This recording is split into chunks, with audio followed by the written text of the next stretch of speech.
Hello, my dear friends. I suppose you are all doing well. In our country or in the world, we speak every time or we hear whether God is seeing something.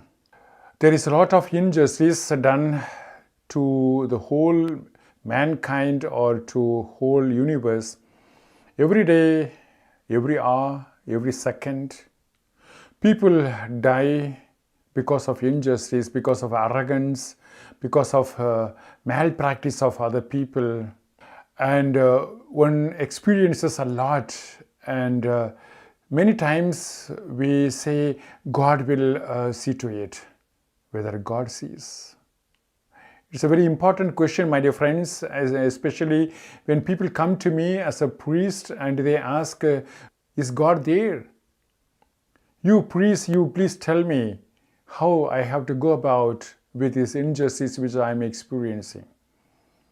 I'm actually cornered by my neighbors, by my relatives, by my friends, or people speak against me. People do a lot of things against me, and I am sentenced. Even in the courts, my dear friends, many innocent people do get sentenced. And sometimes many years some sits in the jail without having done anything in this life. And one asks very correctly, if God is there, He should see to it, isn't it? My dear friends, many times I do not have any answers for these cries of this world, cries of innocent people. What can I say? But at the same time, I cannot say that God is not seeing. God has to see it.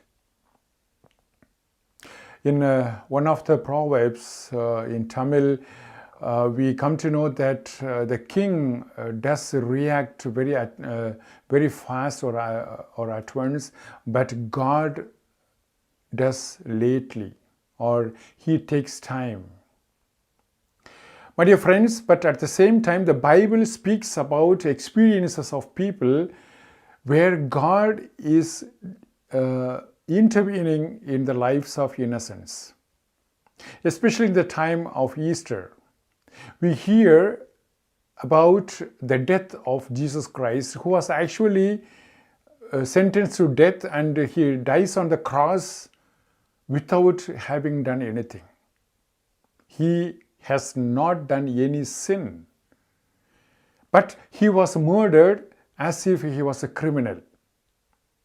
Even before His death, Jesus is crying to the heaven, saying that, Father, Father, why have you forsaken me?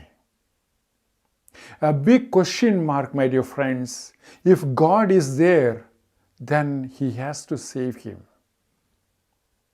The people who went along or by side of a cross where they looked at Jesus on the cross, they were saying, yes, if He was the Son of Man, then His God has to relieve Him from the cross, from the death on the cross.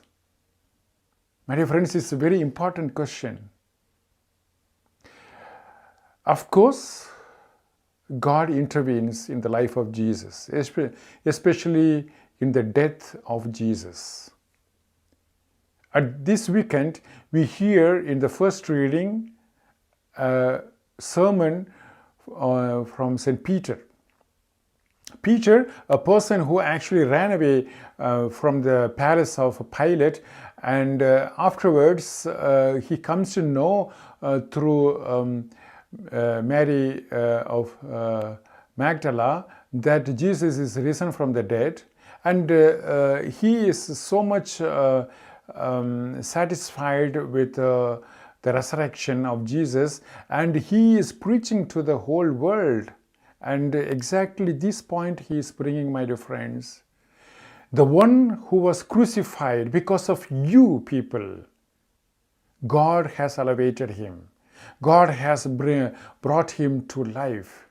God has resurrected this Jesus of Nazareth. In this concept, my dear friends, in the sermon of Peter, we hear that God does not see away from the innocence of this world. He does look at the people who are really crying for justice.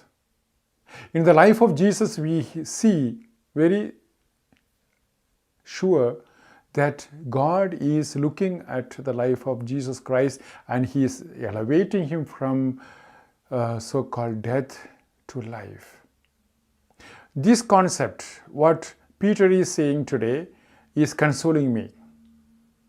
That any time the justice will be given by God Himself. That is why we have to go for justice. We should be ready to suffer for justice. One day, may not be today, may not be tomorrow, but one day justice will be given to us. And that is the message of Bible, especially in the Easter season. That is why, my dear friends, we have to do our own part.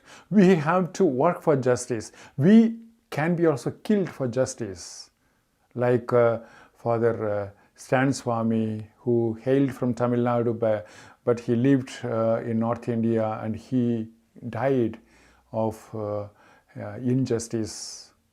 My dear friends, we shall go ahead and like Peter says, we will be also elevated. We will be also raised from the death because we are living with God, living for justice. Have a good time and we'll see you again. Bye-bye.